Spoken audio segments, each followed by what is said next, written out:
So Emilia, Plak, thanks for joining us on Air Sports News. Dzień dobry. Dzień dobry. Thank It's- you for having me. Where are you right now? I'm in Empuria Brava, Spain. I'm at home. Are you based there now? Yes, I'm still here, yes. So paramotor champion with Ozone. You're still with Ozone. Yes, I'm working for Ozone since 2012. So you're based in Empuria Brava in Spain, one of the world famous skydiving centres with the wind tunnel there. I used to work there. You've been there a few years now. Yes, I'm here since year 2010, so it has been 10 years. Wow, Yeah. time flies. Time flies, doesn't it? Time flies. So you were just recently, you were in Poland at the Paramotor Championships in August. Yes, it's true. I visited Poland to see slalom competition. It was Polish championships, but open competition. So as we don't have many events this year, so many foreign pilots, including top Ozone pilots, came for this event to train and to compete, just to have fun. I see videos and images of you all over the world, everywhere with your paramotor. What are you doing now on a yearly basis? Obviously, you're working with Ozone, but how do you feel your time? Are you still competing? Well, my everything what I do is either just for fun, flying, either related to work for Ozone. My work is very complex. I mean, I do a lot of. My work is management, but I do a lot of video and photo production as well. Traveling around, visiting dealers, visiting pilots, joining events. I don't compete myself anymore, but I like to attend events and promote Ozone pilots who are competing. So what's happening right now in the world of paramotors? What's the news? What's the new stuff? Well, it has been a difficult year, of course, like for every other sport, but somehow after lockdown, I think whole paragliding and paramotor scene actually start booming. And I think it's not only Ozone, but any other brands. I think we are selling really lots of equipment. It's like people suddenly wake up and want to get out there and wants to fly, which is wonderful. I think it's amazing. Sometimes I think that all these people who were thinking about learning paragliding, but always delaying, and now suddenly they wake up and said, yeah, actually I want to do it. And the current pilots, old pilots, new pilots who already fly, they suddenly just want to spend more time flying and enjoying paragliding, and that's great. Most of the events were cancelled this year, including the biggest event, which was Kopika, which is like a yearly big paragliding festival and trades and everything. So this has been cancelled, but I think it will be just twice bigger event next year. So I don't think it's any problem. We had more events cancelled, like slalom championships, paragliding, paramotor classic championship has been cancelled. So all these events are going to happen next year. So next year we'll have very, very busy year with events and competition, hopefully, because nobody really knows what's going to happen. Yeah.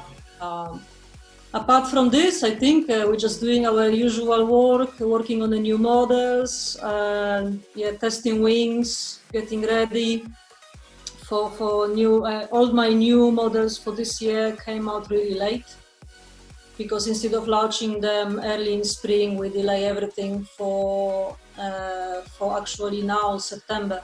Yeah. When people can get out and fly again and think about buying equipment. So I think it's a lot of interesting things happening in the industry in general, a lot of new wings to fly and some small events here and there. And yeah, it's good. It's good. In general, it's good. In general, yeah. I said on last week's show, it seems to me, you will know there being on Empuria Brava, it seems like a lot of skydivers are now flying paragliders as well. Yeah, there is a few skydivers who wanted to learn paragliding, and some of them did. Some of them during summer managed to get a proper paragliding course and start flying, and it's really nice because we have like a bit larger paragliding community, which is still very small, but it's nice to see new faces and here in San Pere de Rodes, and yeah, it's cool. It's cool. Love that. And paramotoring was second for you, like a lot of people. You started paragliding in '97, long time ago. Yes, yeah, actually it was very long time ago.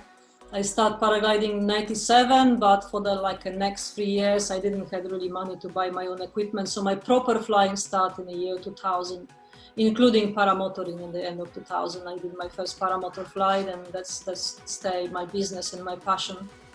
But yeah, it has been 20 years. Huh? Crazy. Do people go into paramotor direct without paragliding? Is that a route, or is it paragliding first? A long time ago, we had to first fly paragliding before start flying paramotor. Nowadays, you can learn paramotor from start. The change happened because the paramotor, because we use the engines to take off, suddenly became classified as macrolights, ultralights instead of paragliders, and we have another regulations for that kind of flying, and that's why you can start paramotoring from the scratch without touching a paragliding first, which I am a little bit old-fashioned. I don't think it's a good idea. I think it's fantastic to fly paragliding first and learn everything about the canopy, because it's all in there. Is a canopy what is flying, and you have to learn. You have to understand how aerodynamic works and when it can collapse and what's going to happen when I do that. And this is like a basic before you put the motor on your back. So I still always recommend the people who want to fly paramotor, I always recommend to do basic paragliding course before starting paramotor. I think it's the best idea. When I first saw paramotor exhibition and paramotor competition, even after so many years from a skydiving background, I was quite shocked at how aggressive the moves are, especially in the slalom over the water. Wow, it's really out there, isn't it? Yes, yeah, it's true. The paramotoring, it's a very young discipline. It's only since 20 years it started, and the progression in the wing development and flying and the skills of the pilots really progress. So as 20 years ago, we could only see a paramotor cruising around and look kind of boring, but nowadays when you see slalom competition and the pilots flying 100 kilometers per hour, and this is crazy. This is completely another level. And yes, we have many pilots like this. All the discipline grow. There is many pilots with good skills now and really enjoying the sport and making it look a little bit more exciting and a little bit more for young people. And yeah, I think it's good. It's good. The wing development helped that, wing and the engine. Everything becomes easier and the engines are lighter, more efficient, more quiet. The wings are smaller, faster, and maybe not safer, but definitely more exciting to fly if you know what you're doing. It's the same as in skydiving, I guess. Yeah. And the engines, to travel with them, you can pack it all down and carry it on a backpack, yeah?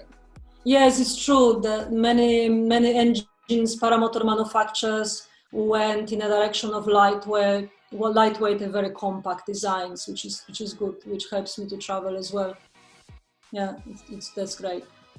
And you do produce some beautiful images, some great videos. Tell me about some of the places you've been flying over the last year. My recently favorite destination is Brazil. That's definitely number one. I fall in love in Brazil and the community out there and places to fly. It's great. It's fantastic, and people are really nice, and you can fly everywhere, and the coastline is beautiful, and I still have so many places to explore. I can't wait to get out there. I actually had to get out of Brazil just before the lockdown. Oh, actually in the first week of lockdown in Spain, but I can't wait to get back there.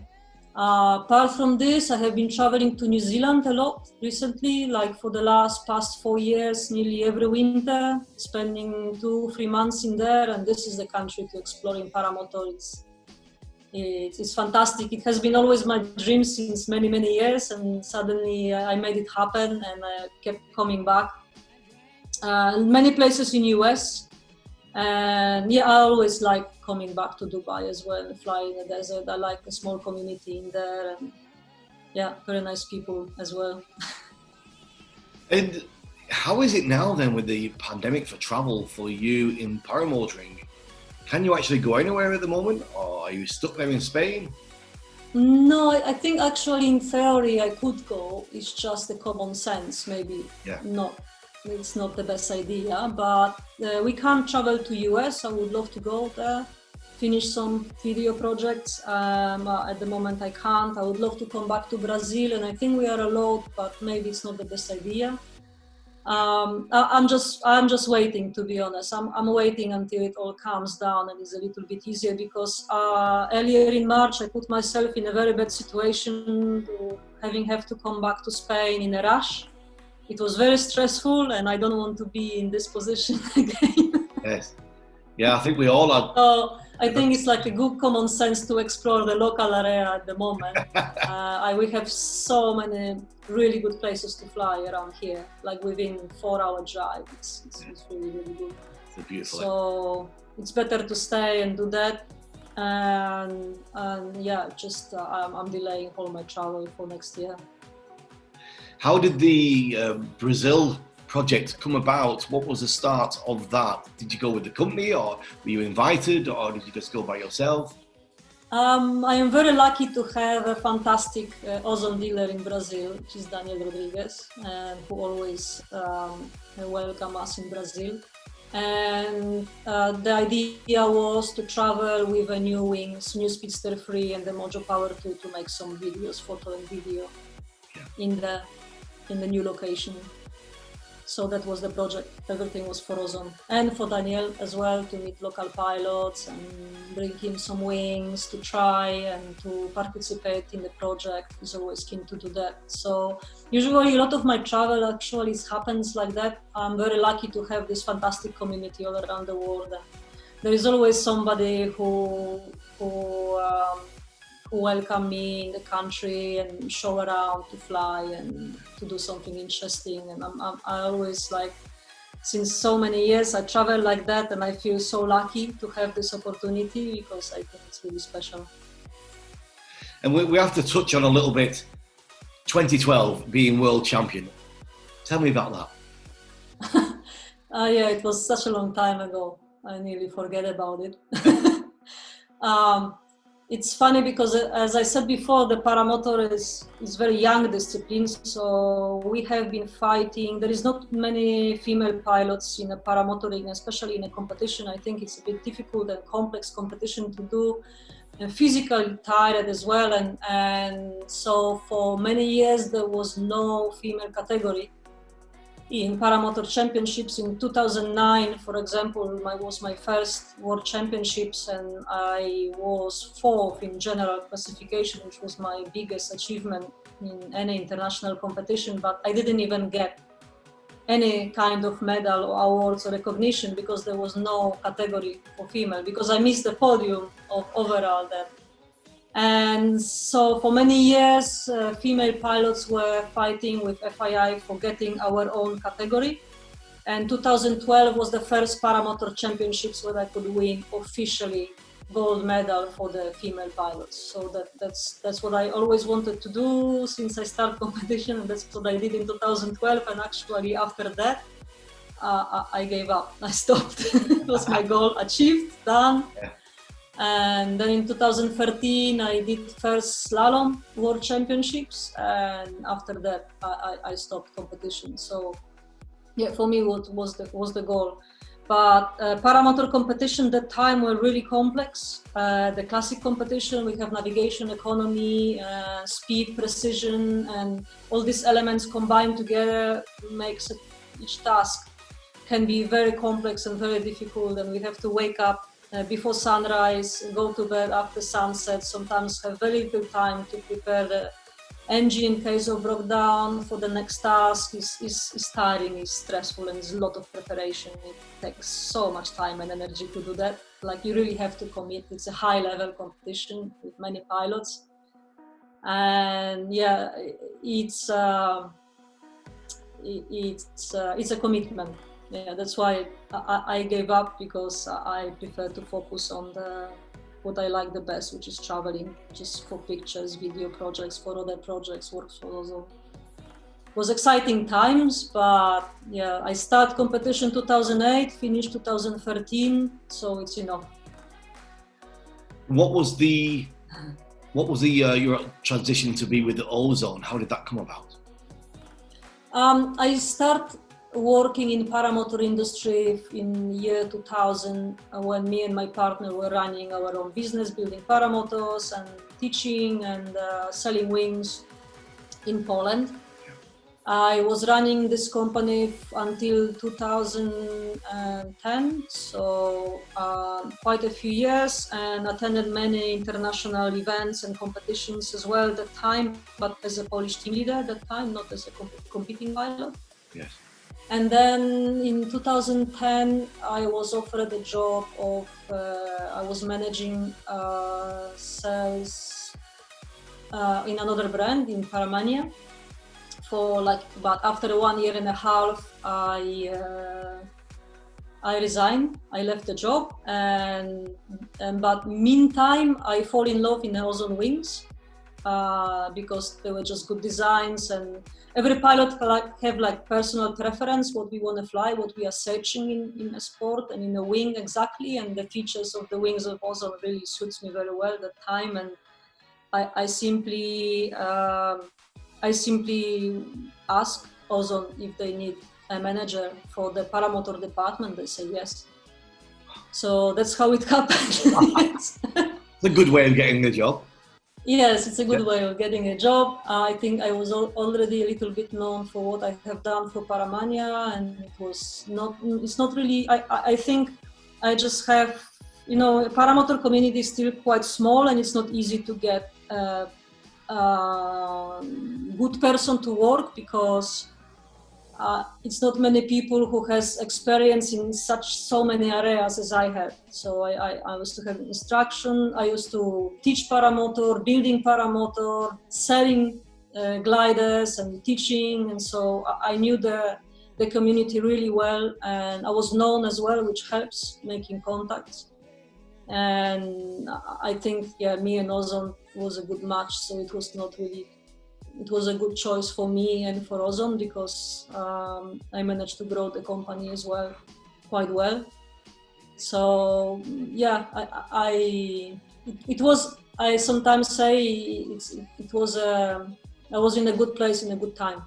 Yeah, that's important for many people, isn't it? That's how we do progress. Yes. Yeah. Yes, exactly. Yeah. So what have you got planned now for the rest of the year? Staying there in Ampura Brava, of course.